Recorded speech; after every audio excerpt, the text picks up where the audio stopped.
अस्सलाम वालेकुम। कैसे हैं आप? सब खैरियत से हैं? ठीक है। अच्छा, आज मैंने जो एग्जांपल जो ली है वो है रैंडम वेरिएबल एक्स की, यानी जो टॉपिक मैंने लिया वो एक्सपेक्टेड वैल्यू है ऑफ रैंडम वेरिएबल। ठीक है, प्रोबेबिलिटी में ही हम आगे बढ़ रहे हैं। और ये जो एग्जांपल जो मैंने ली है ये है probability and statistics for engineering and scientist, 9th edition by Ronald E Walpole and coauthors. Example कुछ इस तरह से है कि suppose that the number of cars X that represent through a car wash between sorry that passes through a car wash between 4 PM to 5 PM। देखिए, car wash से वो गुजरती हैं, ये नंबर ऑफ कार्स हैं, और 4 से 5 PM से गुजरती हैं, और ये कोई सनी फ्राइडे है। उस यानी ये टाइम ऐसा है जिसमें कार ऑफिस वगैरह की छुट्टी हो जाती है, तो उसमें अगर किसी को कार वॉश करानी हो तो वो आराम से वॉश करा सकता है। और इसलिए कि देखिए इसका सिनेरियो बड़ा इंपॉर्टेंट है। रैंडम वेरिएबल एक्स आई जो एग्जांपल जो दी है रोनाल्ड टेबल के अंदर, बहुत ज़बरदस्त एग्जांपल है ये वाली। अच्छा, इसमें हमें एक्स नंबर ऑफ कार्स जो है फॉर एग्जांपल किस तरह ये बताता है, देखें टेबल के अंदर प्रोबेबिलिटी डिस्ट्रीब्यूशन। 4 अगर कार्स गुजरेंगी तो 1/12 प्रोबेबिलिटी है, 5 गुजरेंगी तो 1/12 प्रोबेबिलिटी है, 6 गुजरेंगी तो 1/4 प्रोबेबिलिटी है। तो ये इस तरह से हमारे पास डिस्ट्रीब्यूशन है इस रैंडम वेरिएबल की प्रोबेबिलिटी के साथ। Find expected value of random variable. देखिए, जब आप एक्सपेक्टेड वैल्यू की बात करते हैं तो आप कहते हैं कि इसका म्यू यानी कि मीन कितना है। ठीक है, म्यू की बात करते हैं। इसको आप ई एक्स करके इस तरह एक्सपेक्टेड वैल्यू लिखते हैं, और इसका जो फॉर्मूला होता है वो होता है sum X multiplied by probability of X. ठीक है, तो इसके साथ साथ इन्होंने पार्ट बी के अंदर पूछा है find the variance of the random variable x. तो देखिए, रैंडम वेरिएबल की जो वेरिएंस है वो हम इस तरह से फाइंड कर सकते हैं, वेरिएंस ऑफ सिग्मा स्क्वायर लिखें इज इक्वल्स टू, ये होता है sum X square multiply by probability over X minus square होता है एक्सपेक्टेड वैल्यू का, यानी सम एक्स पी एक्स का। तो इस क्वेश्चन में अगर हम देखें तो हमें फाइंड क्या करना है, हमें प्रोडक्ट फाइंड करना है एक्स का मल्टीप्लाइड बाय पी एक्स का, और उसका सम हमें चाहिए। इसी के साथ साथ हमें जो एक्स जो रैंडम वेरिएबल है, जो नंबर ऑफ कार्स है उनका स्क्वायर करके उसको मल्टीप्लाई करना है इसकी प्रोबेबिलिटी के साथ। तो हमें ये दो वैल्यू रिक्वायर्ड है, एक हमें ये वैल्यू रिक्वायर्ड है और एक हमें दूसरी वाली वैल्यू ये रिक्वायर्ड है। साथ ही साथ क्वेश्चन सी के अंदर इन्होंने पूछा, पार्ट सी के अंदर, let g of x is equal to 2x-1। ये जो x जो है ना, ये यही नंबर ऑफ कार्स हैं जो इस फंक्शन के अंदर इन्होंने रखा है, जो जी एक्स जिसको ये कहा है। Represent the amount of money, यानी ये जो फंक्शन है जी ऑफ एक्स 2x-1, ये अमाउंट ऑफ मनी को रिप्रेजेंट करेगा। इसकी वैल्यू आएगी, उसकी यूनिट लिखिए। Paid to the attendant by the manager, manager ने अटेंडेंट को ये देने हैं, और वो इससे पे यानी इससे होगा, कैलकुलेशन इससे होगी। Find the attendance expected earning, तो एक्सपेक्टेड अर्निंग भी फाइंड करें अटेंडेंट की। हमें इस क्वेश्चन के अंदर कहा है। देखें, इस क्वेश्चन के अंदर अगर हम देखें तो एग्जाम्पल नंबर सी हमें दी गई थी बुक में। ये दो क्वेश्चंस मैंने खुद ऊपर ऐड किए, ताकि हमें अगर विदाउट फंक्शन हम करें, जैसे जी ऑफ एक्स एक फंक्शन गिवन है और इसमें हमें कोई फंक्शन नहीं गिवन हो, अगर हम सिंपल जो है वेरिएंस फाइंड करें और एक्सपेक्टेड वैल्यू फाइंड करें किसी भी रैंडम वेरिएबल की, और उसकी प्रोबेबिलिटी डिस्ट्रीब्यूशन अगर हमें गिवन हो, तो हम किस तरह से फाइंड करते हैं। एक तो ये एग्जांपल कवर करेगी, दूसरा इसकी एप्लीकेशन में अगर हम कोई फंक्शन इस प्रोबेबिलिटी डिस्ट्रीब्यूशन के साथ हम एसोसिएट करना चाहें तो उसकी वैल्यू किस तरह से कैलकुलेट होगी। ठीक है, तो हम आगे बढ़ते हैं, इसी में इसी को सॉल्व करते हैं। इस अपनी आसानी के लिए इस टेबल को मैंने यहाँ भी कॉपी किया हुआ है, ताकि हमें बार बार जो है ना वो स्क्रॉल नहीं करना पड़े। तो हम देखते हैं इसको। नंबर वन, सबसे पहले हमें टेबल ज़रूरत है। देखिए, टेबल में हमें क्या करना है, एक्स लिखना है, फिर हमें क्या करना है, एक्स को मल्टीप्लाई करना है पी एक्स के साथ, यानी इनका सम हमें रिक्वायर्ड होगा। इसके बाद हमें करना ये है कि एक्स का स्क्वायर करना है, एक्स स्क्वायर को फिर हमने मल्टीप्लाई करना है वापस पी एक्स के साथ, तो x square multiply by P x हमें करना है। ठीक है, उसके बाद हम जो नेक्स्ट हमारा पार्ट होगा उसमें हम एक्सपेक्टेड वैल्यू फाइंड करेंगे उस फंक्शन की, तो हम उसको लिख लेते हैं यहाँ पे 2x-1। ये हमें वो फंक्शन दिया हुआ था जी ऑफ एक्स, ये वैल्यूज हमें सच रिक्वायर्ड है। ठीक है, फिर इनको हमने मल्टीप्लाई करना है, 2x-1 को मल्टीप्लाई करना है पी एक्स के साथ। ठीक है, तो इस तरह से हमारे तीनों जो पार्ट हैं वो कवर हो जाएंगे। तो अब हम इसको स्टार्ट करते, देखिए। तो सबसे पहले आपके पास क्या है, 4, 4 के बाद 5, यानी कि मैं 9 तक लिख लूँ, 4, 5, 6, 7, 8, 9 तक। सेकंड जो कॉलम है वो प्रोडक्ट का है, लेकिन एक इसमें पी ऑफ एक्स भी होना चाहिए, तो मैं यहाँ पे पी ऑफ एक्स लिख लेता हूँ। ठीक है, पी ऑफ एक्स है 1/12 नेक्स्ट हमारे पास है अगेन 1/12 और फिर वैल्यू है 6 पे 1/4, 7 पे वैल्यू भी 1/4 है और 1/6 रिपीट हो रही है 8 और 9 के लिए। ठीक है, ये हमने लिख दिया है।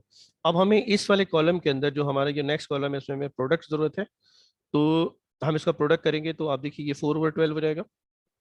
4/12 आप साथ साथ कैलकुलेटर लेके कैलकुलेट भी कर लें इसको साथ साथ।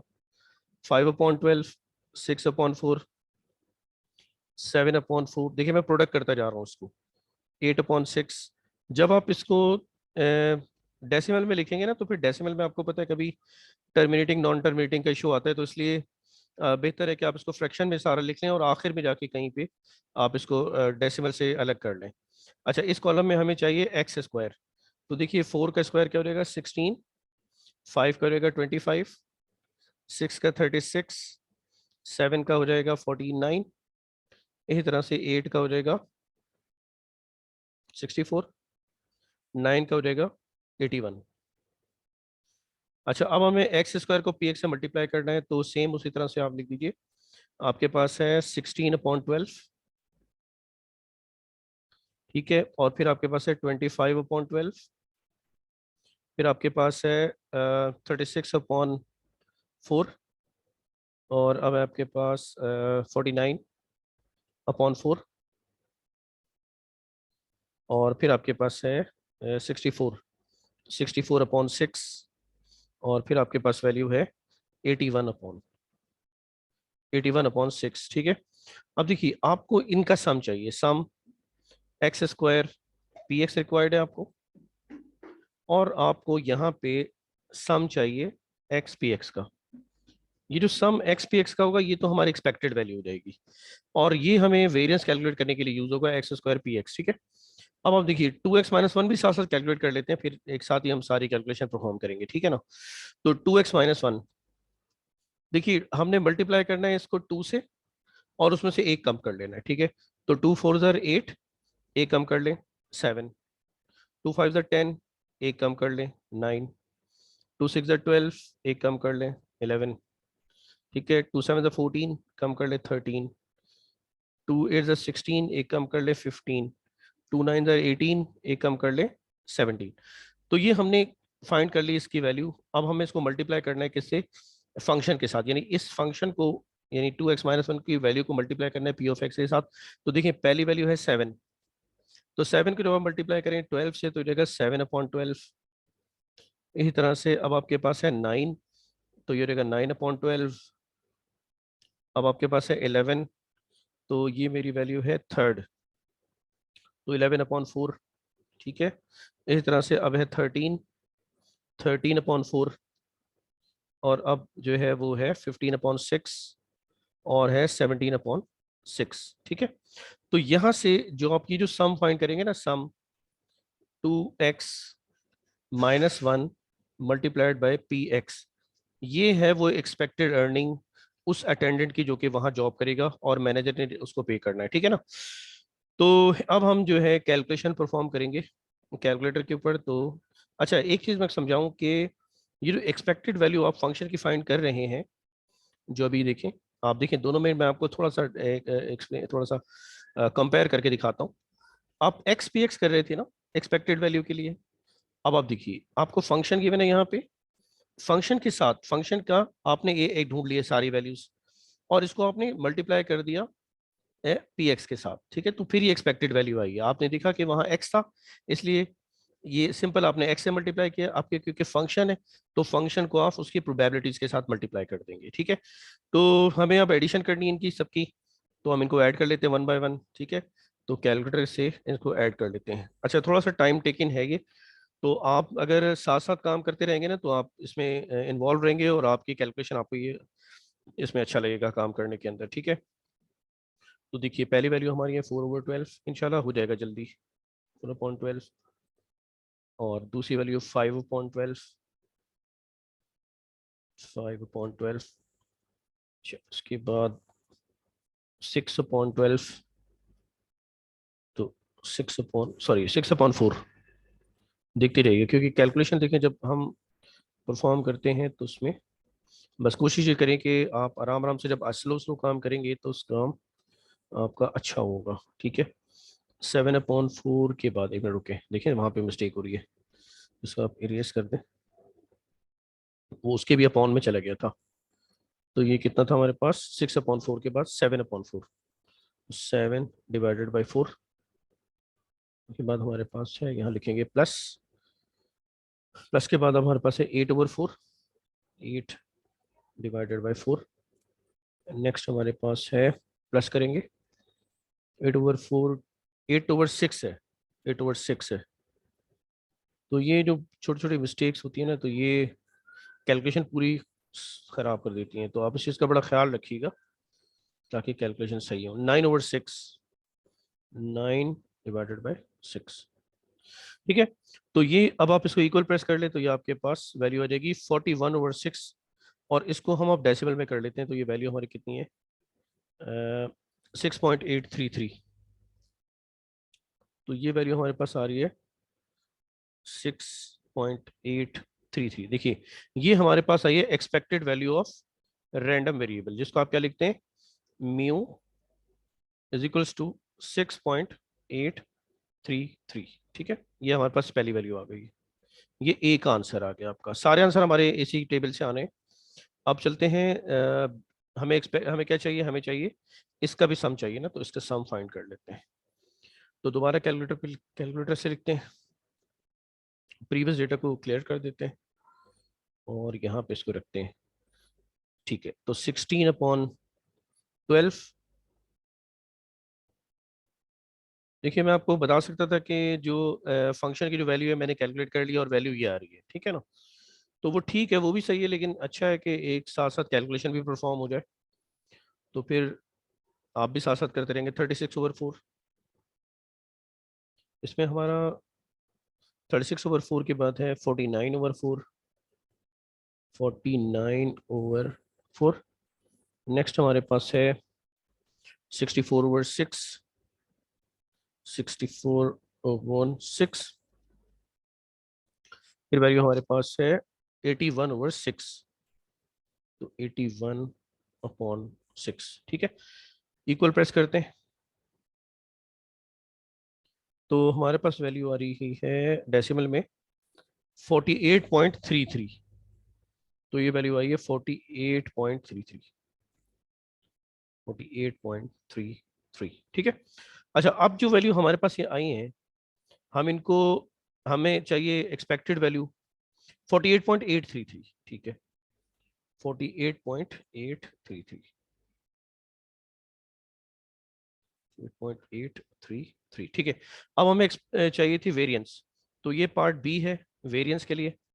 तो वेरिएंस के लिए हम इसको लिखते हैं sigma square is equals to, formula आपको याद है, आप रिवाइज करके ऊपर देख सकते हैं, थोड़ी 48 पॉइंट रिवर्स करके 33 माइनस 6.8, यानी वीडियो बैक करके देख सकते हैं, तो आप वहाँ से देख लीजिएगा, ठीक है। अच्छा जी, अब इसको हम कैलकुलेशन फर्दर आगे हमारी बढ़ेगी, एसी प्रेस कर देते हैं। तो 48.833 माइनस ब्रैकेट ओपन 6.833 का होल स्क्वायर, यानी का स्क्वायर। तो स्क्वायर यहाँ से मिल जाएगा आपको, इक्वल प्रेस करते हैं। यार ये 2.1431, तो 2.1431, ठीक है। अगर आप इसका स्क्वायर रूट लेंगे तो आपके पास वेरिएंस आ जाएगी। अब हम आते हैं expected value of the expected earning of the attendant. तो इसके लिए हम वापस हमें कैलकुलेशन परफॉर्म करनी है, तो 9/12, 7/12 है, ठीक है, कोई मसला नहीं। इसको यहाँ लिख लेते हैं, यहाँ लिखते हैं प्लस, और इससे पहले लिख देते हैं, इससे पहले मेरे क्या है 7/12, तो 7/12। यहाँ स्क्रॉल करके आते हैं, वैल्यू हमारी है 11/4, 11/4, ठीक है। फिर है प्लस 13/4, 13/4, अपॉन 4। फिर नेक्स्ट वैल्यू हमारे पास है 13/4, 15/6, 15/6। ठीक है जनाब। नेक्स्ट वैल्यू हमारे पास है इसकी 17/6, 17/6। ठीक है, इक्वल प्रेस करते हैं तो ये आ रहा है 38.3, यानी 12.66। तो ये हमारे पास आ रही है एक्सपेक्टेड वैल्यू ऑफ, यानी इन सब का हमारा expected value of earning of the attendant 12.66। तो 12.66। ठीक है, क्योंकि 6 चलते रहते हैं तो आगे 7 कर देते हैं, तो वो तो मेरा ख्याल है कोई मसला नहीं है आपके लिए। ठीक है, तो आप देखिए ये हमारा पार्ट था सी। तो सी का आंसर हमारे पास क्या है, expected value of the attendance earning. आप इसको मीन भी लिख सकते हैं, ऐसे मीन करके लिख दें, वो ज़्यादा सही है। Is equals to 12.667। देखिए ये एक्सपेक्टेड अर्निंग क्यों है, देखिए ये जो ऊपर प्रोबेबिलिटी डिस्ट्रीब्यूशन हमें गिवन है, ठीक है, तो क्योंकि प्रोबेबिलिटी डिस्ट्रीब्यूशन है इसलिए एक इवेंट आप प्रोबेबिलिटी कैलकुलेट कर रहे हैं, ये कोई कैलकुलेटेड वैल्यू नहीं है कि जैसे हो गई है और फिर बाद में हो रहा है, ऐसा तो नहीं है। तो इस वजह से एक्सपेक्टेड इसे कहते हैं, क्योंकि ये प्रोबेबिलिटी डिस्ट्रीब्यूशन के ऊपर बेस करता है। ठीक है, इस वजह से ऐसा है, इसलिए हम इसको एक्सपेक्टेड कहते हैं। इसीलिए ये रैंडम वेरिएबल जो हमारा है एक्स, इसके लिए इसीलिए हम इसको कहते हैं कि expected value of random variable है। ठीक है, और ये इसकी वेरिएंस है, और स्टैंडर्ड डेविएशन अगर स्क्वायर रूट करें तो उससे वो आ जाएगा। तो ये हमारी वीडियो यहीं पे ख़त्म होती है। इंशाल्लाह ताला फिर मुलाकात होती है आपसे किसी और टॉपिक में। उम्मीद है कि ये जो हमने टॉपिक कवर किया है आपको अच्छा लगा होगा, समझ में भी आया होगा, और कैलकुलेशन भी आपके सामने परफॉर्म हुई है। ठीक है, तो अगर कोई भी सवाल आपके जहन में हो आप पूछिएगा इंशाल्लाह ताला। जब तक के लिए बहुत बहुत शुक्रिया आप लोगों का। अस्सलाम वालेकुम, अल्लाह हाफ़िज़।